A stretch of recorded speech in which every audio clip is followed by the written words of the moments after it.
currently, pediatric brain tumors are treated mainly with three modalities: surgery, chemotherapy, and radiation therapy.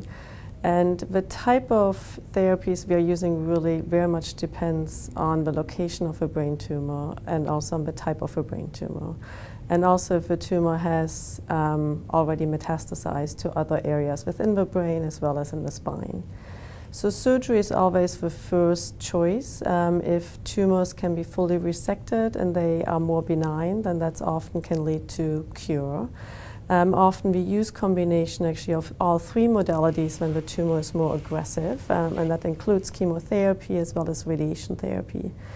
Radiation therapy is given in two ways. It's either focal radiation to just the tumor location, or for some tumor types, or if a tumor has spread through the spine already, then we actually apply radiation to the whole brain and spine axis as well as to the tumor bed, which obviously then is associated with a little bit more morbidity long-term for these children. Chemotherapy really comes in all different flavors these days, and we talk about the classic chemotherapy given IV, having a port in place, and that's often associated with sort of the classic signs of chemotherapy, which is losing your hair, not feeling well, losing weight. But then chemotherapy nowadays also comes at pill forms, which you take at home, which you tolerate actually quite well.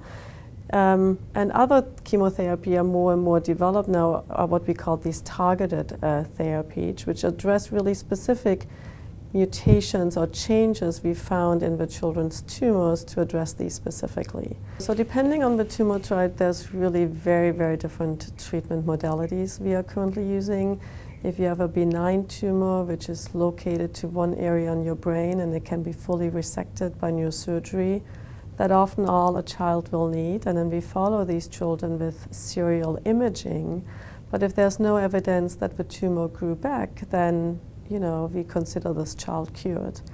However, depending on the underlying pathology, there are certain tumor types, even if you can take fully out, we know from prior experience that if you don't follow it up with significant amount of therapy, including radiation chemotherapy, that the tumor comes back in 100% of the cases. And for one of these examples of one more common tumor type, such as medulloblastoma, where we know that if you don't use additional therapy, even if the neurosurgeon was able to take out the tumor fully, these tumors come back. But the treatment varies very much depending on the histology, depending on the type of tumor and the location of the tumor as well.